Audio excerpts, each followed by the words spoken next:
আজ ভার্সিটিতে সাংস্কৃতিক প্রতিযোগিতা, তাই ভেবেছিলাম যাব না, কিন্তু বন্ধুরা ফোন করে যেতে বলছে, তাই রেডি হয়ে বেরিয়ে গেলাম। আম্মুর থেকে বিদায় নিয়ে বাইকটা নিয়ে বেরিয়ে পড়লাম। ভার্সিটিতে ঢুকে বাইক পার্ক করা মাত্রই আমার হারামি বন্ধুগুলো আমার কাছে চলে আসে। কি রে, তুই কি বুড়ো হয়ে গিয়েছিস নাকি যে অনুষ্ঠানের দিন ভার্সিটিতে আসবি না? ধুর, রাগ উঠাস না তো। এখন অডিটোরিয়ামে চল, অনুষ্ঠান কি শুরু হয়ে গিয়েছে? না, শুরু হবে এখন। আর শুনলাম আদিবা নাকি আজকে গান গাইবে। কোন আদিবার কথা বলছিস? এ হে, যে ভাব করছিস যেন এ নাম প্রথম শুনলি। তোর খালাতো বউয়ের কথা বলছি। হেই, তোকে কিন্তু বারণ করেছি, রাগ উঠাস না। আচ্ছা আচ্ছা, এখন চল, অনুষ্ঠান শুরু হয়ে যাবে। ভাবির গান গাওয়াটা তো মিস করা যাবে না। আবিরের কথা শুনে রাগটা আরও বেড়ে গেল। আমি আমার পায়ের জুতা খুলতে যাচ্ছিলাম, তখনই আবির দৌড় দিয়ে গায়েব হয়ে গেল। আমি তখন ভার্সিটির ভবনে প্রবেশ করে অডিটোরিয়ামের দিকে যাচ্ছিলাম। তখনই পাশের একটি রুমে দেখতে পাই মেয়েরা সবাই রেডি হচ্ছে, মানে যারা অংশগ্রহণ করবে তারা রেডি হচ্ছে। এতগুলো মেয়ের মাঝেও আমার চোখ আটকে গেল একজনের ওপর। সেটা আর কেউ না, আদিবা। একটা নীল শাড়ি পরেছে, দেখতে অপূর্ব সুন্দর লাগছে।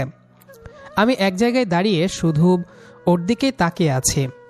তখনই আদিবার চোখ পড়ে আমার দিকে। আমার চোখাচোখি হতেই আমি চোখ সরিয়ে নিই, তারপর অডিটোরিয়ামে যাই। কিন্তু হঠাৎ আবির পেছন থেকে উদয় হয়। বাহ বাহ, আমি বললে তো রাগ দেখাস। এখন তো দেখলাম কিভাবে ড্যাব ড্যাব করে তাকিয়েছিলি। আবিরের কথা শুনে আমি কিছুটা থতমত খেয়ে গেলাম, কারণ সে ভুল কিছু বলেনি।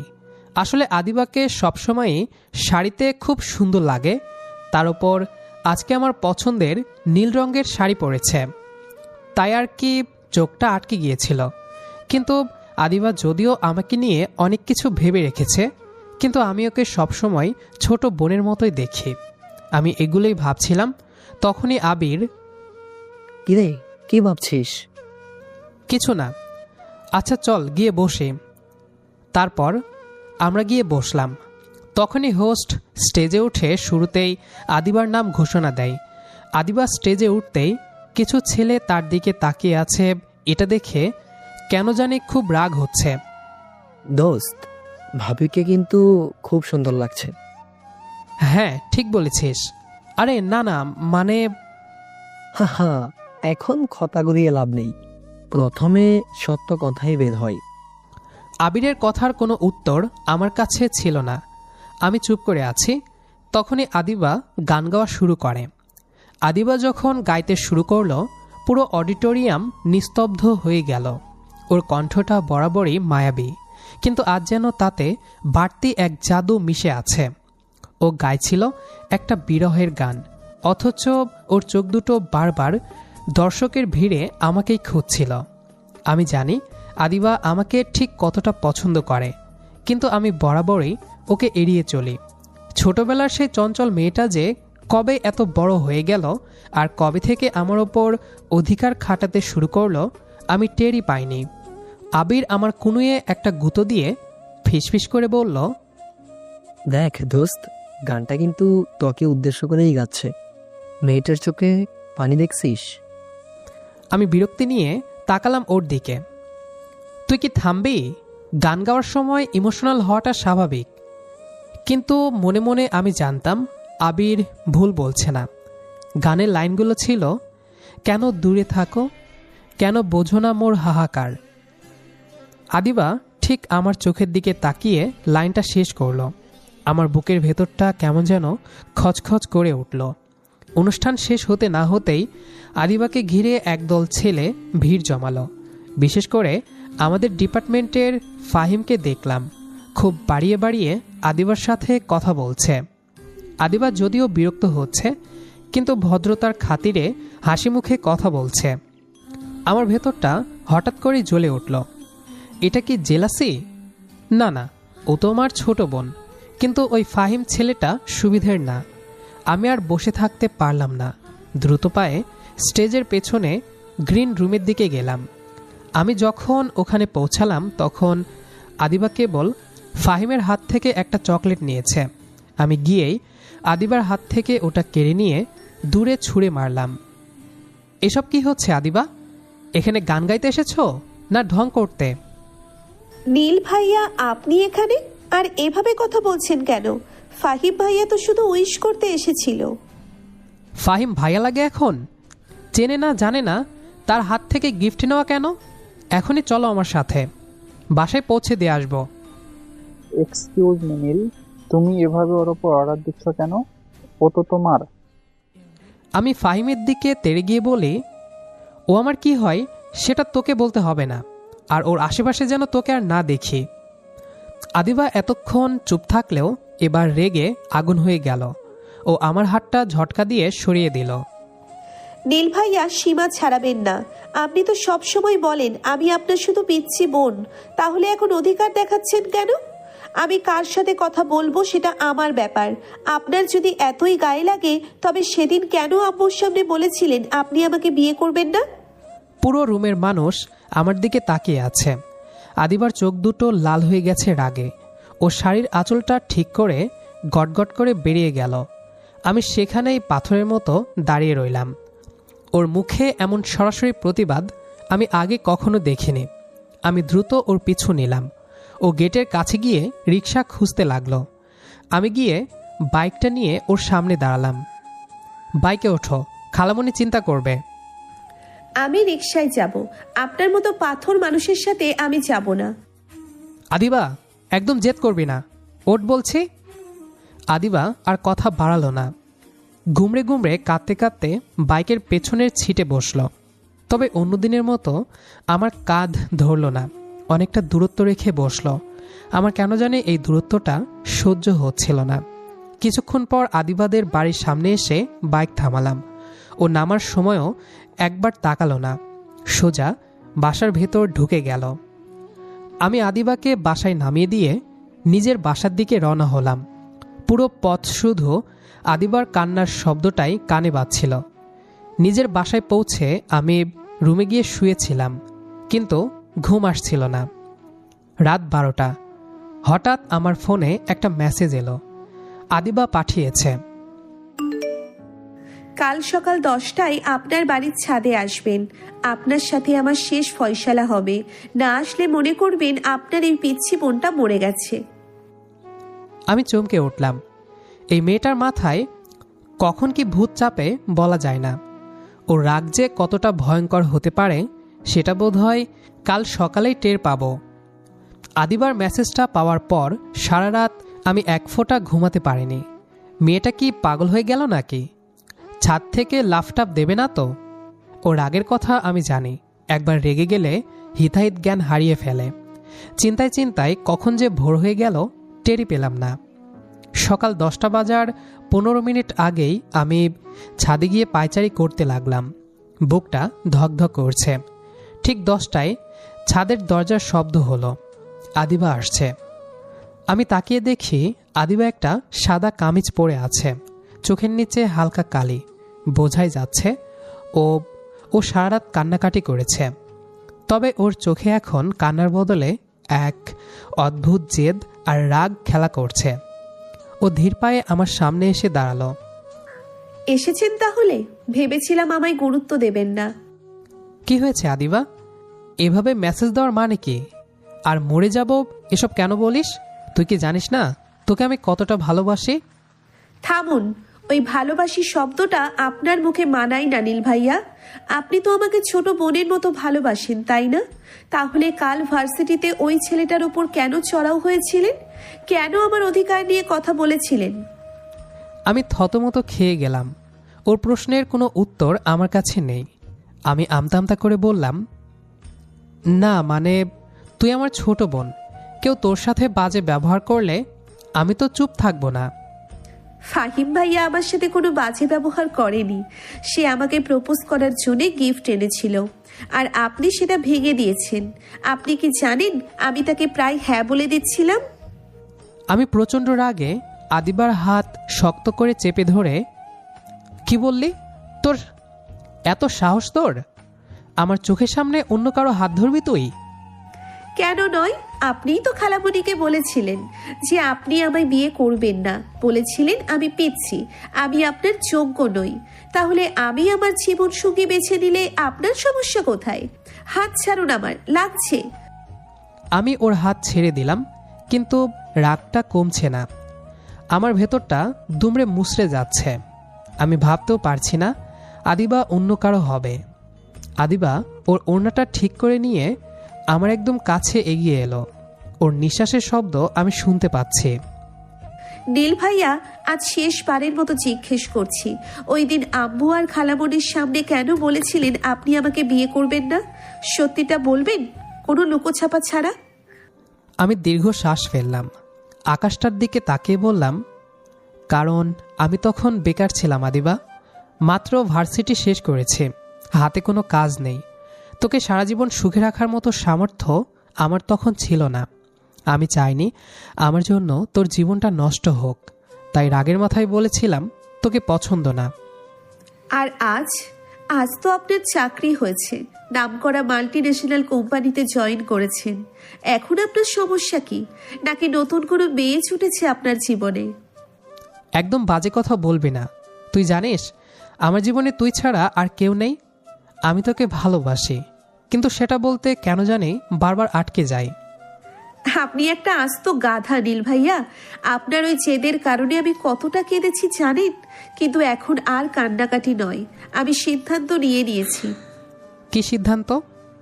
কাল রাতে আমি আব্বুকে বলে দিয়েছি যে আপনার সাথেই আমার বিয়ে হবে, আর আব্বু আজকে বিকেলে আপনার বাসায় আসবে বিয়ের তারিখ পাকা করতে। যদি আপনি না বলেন তবে আমি এই ছাদ থেকে লাফ দেব, আর সেটা সত্যি। আমি অবাক হয়ে তাকিয়ে রইলাম। পিচ্চি মেয়েটা এখন আস্ত একটা রাগী বইয়ের মতো হুকুম দিচ্ছে। আমার কেন জানি ভালোই লাগছিল। ওর এই পাগলামিটাই তো আমাকে পাগল করে। আমি হাসবো না কাঁদবো বুঝতে পারছি না।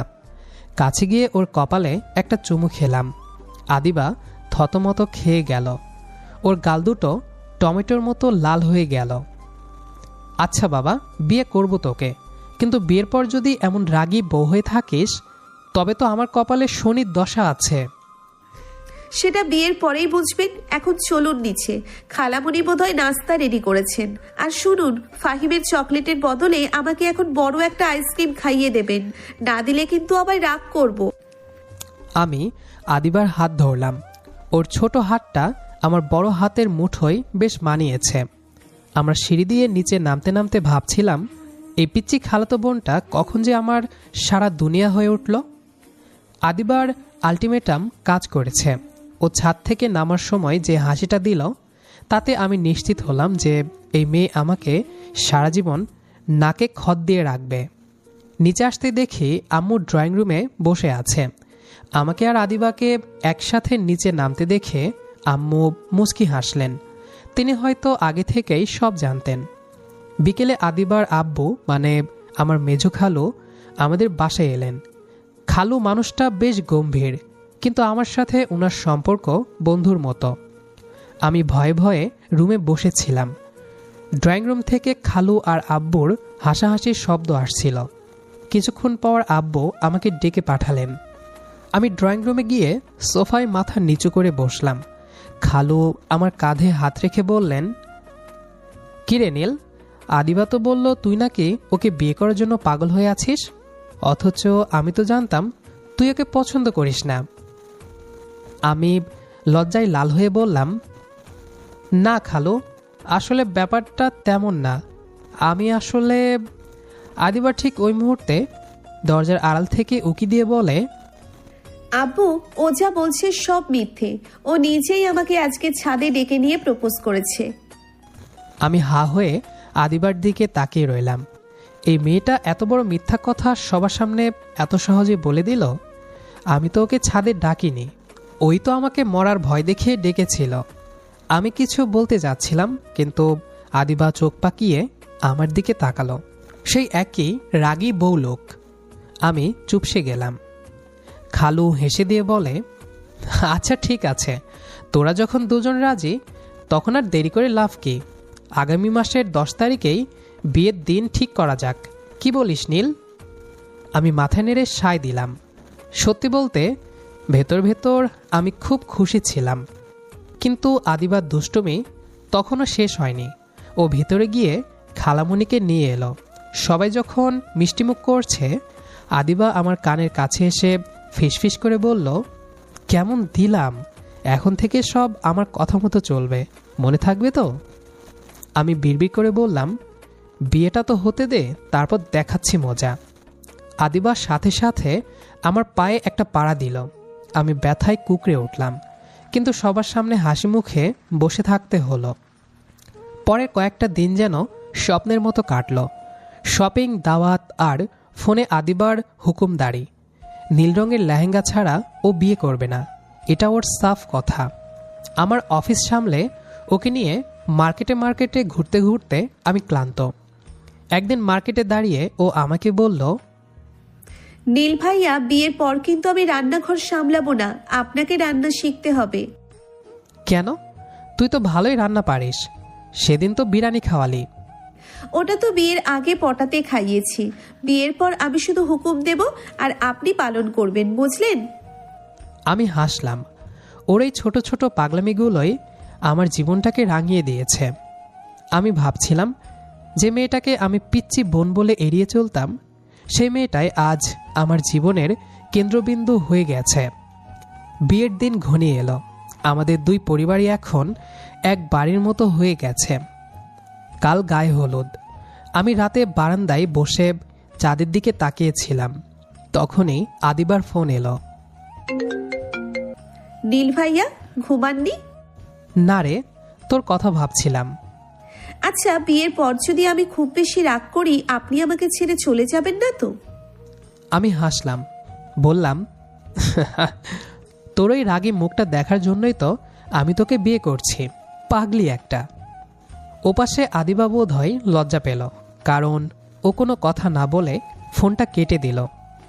আমি বুঝতে পারলাম আগামী দিনগুলো খুব একটা সহজ হবে না, কিন্তু এই রাগী বউটাকে সামলানোর দায়িত্বটা নিতে আমি এখন পুরোপুরি প্রস্তুত।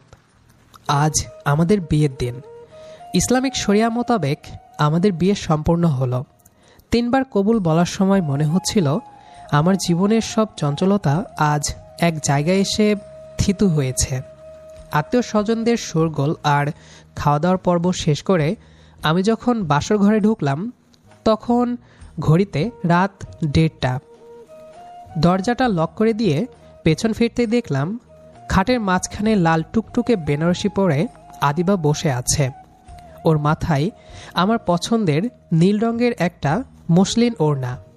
পুরো ঘরটা রজনীগন্ধার গন্ধে মোমো করছে। আমি বুক ভরে একটা শ্বাস নিয়ে ওর দিকে এগিয়ে গেলাম। আমি খাটে বসে ওর ঘোমটাটা সরাতে সরাতে বলি, কিরে পিচ্ছি, সারাদিন তো অনেক হুকুম জারি করলি, এখন তো পুরোই নিস্তব্ধ, ভয় পাচ্ছিস নাকি? কে ভয় পাচ্ছে? আমি? মোটেও না। আর আমাকে খবরদার পিচ্ছি বলবেন না। আমি এখন আপনার শরীয়ত সম্মত স্ত্রী।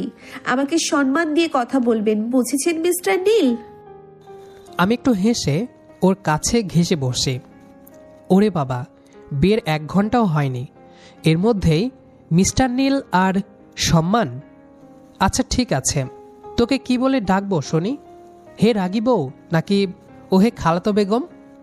ইস, কি রসিকতা! আগে আমার এই ভারী গয়নাগুলো খুলতে সাহায্য করুন, বিশেষ করে এই মাথার টিকলিটা আর কানের ঝুমকো দুটো। আমার কান ছিঁড়ে যাচ্ছে যন্ত্রণায়। উফ, মানুষ যে কেন এসব পরে বিয়ে করে! আমি ওর কথা শুনে হো হো করে হেসে উঠলাম। তারপর আস্তে করে ওর পেছনে গিয়ে বসলাম। ওর কানের দুলটা খোলার সময় আমার আঙ্গুল ওর কানের লতিতে লাগতেই আদিবা একটু কেঁপে উঠল। আয়নায় দেখলাম ওর গাল দুটো লাল হয়ে গেছে। কিরে, রাগ তো অনেক দেখাস, এখন কাঁপছিস কেন? আমি কাঁপছি না, এসিটা অনেক জোরে চলছে তো, তাই একটু ঠান্ডা লাগছে। আপনি তাড়াতাড়ি করুন না। আমি ওর হার আর চুড়িগুলো একটা একটা করে খুলে দিচ্ছিলাম। আদিবার সেই রাগী ভাবটা যেন কর্পূরের মতো উড়ে যাচ্ছিল। ওর প্রতিটি নিঃশ্বাস আমি অনুভব করতে পারছি। গয়নাগুলো ড্রেসিং টেবিলে রেখে আমি আবার ওর সামনে এসে বসলাম। ওর 2 হাত নিজের হাতের মুঠোয় নিলাম। সত্যি বলতো আদিবা, তুই কি সত্যিই খুশি? ওই দিন ছাদে তো মরার ভয় দেখিয়ে আমাকে দিয়ে হ্যাঁ বলিয়েছিলি, আজ কি আফসোস হচ্ছে? আদিবা হঠাৎ গম্ভীর হয়ে গেল। ওর চোখ দুটো ছলছল করে উঠল। আপনি না একটা আস্ত গাধা নীল। আপনি ছাড়া আমার জীবনে কেউ ছিল না, আর কেউ থাকবেও না। ওই দিন ওসব না বললে তো আপনি কোনোদিনও বুঝতেন না যে আমি আপনাকে কতটা ভালোবাসি। আপনি তো ব্যস্ত ছিলেন আমাকে বোন বানিয়ে দূরে রাখতে। আমি ওর চোখের পানি মুছে দেই। দূরে রাখতে তো চেয়েছিলাম তোর ভালো জন্যই, কিন্তু এই রাগী বউটার মায়ের কাছে আমি হেরে গিয়েছি। বিশ্বাস কর, তুই ছাড়া আমার পৃথিবীটা মরুভূমি লাগত। আদিবা হঠাৎ দুষ্টুমি করে আমার পাঞ্জাবির কলার চেপে ধরে। শোনেন, বিয়ের আগে তো অনেক কিছু সহ্য করেছি, এখন থেকে কিন্তু ঘরের নিয়ম আমার। সকালে আমি দেরি করে ঘুম থেকে উঠব, আপনি আমাকে কফি বানিয়ে খাওয়াবেন, আর মাসে অন্তত 3 বার আমাকে শপিংয়ে নিয়ে যেতে হবে। রাজি? আর যদি রাজি না হই, তবে কি আবার সেই ছাদ থেকে লাফ দেওয়ার ভয় দেখাবি? আদিবা হেসে আমার বুকে মাথা রাখে। না, তখন আর লাভ দেব না। তখন শুধু রাগ করে বাপের বাড়ি চলে যাব। তখন বুঝবেন কত ধানে কত চাল। আমি আদিবাকে জড়িয়ে ধরলাম। ওর চুলের মিষ্টি সুবাস আমার নাকে লাগছে। আমি ওর চিবুকটা একটু উঁচিয়ে ধরে বললাম, বাপের বাড়ি যাওয়ার দরকার নেই। আমার এই বুকের খাঁচাতেই সারা জীবন তোকে বন্দি করে রাখব। তুই যত রাগ করবি আমি তত বেশি তোকে আদর দিয়ে শান্ত করব। হয়েছে, অনেক রোমান্টিক হওয়া হয়েছে। এখন লাইটটা বন্ধ করুন, আমার খুব ঘুম পাচ্ছে। আমি লাইটটা অফ করে দিলাম। জানালার ফাঁক দিয়ে আসা চাঁদের আলোয় আদিবার মুখটা এক মায়াবী রূপ ধারণ করেছে। আমি ওর কপালে একটা দীর্ঘ ভালোবাসা এঁকে দিয়ে কানে কানে বললাম, ভালোবাসি আমার রাগী বউ।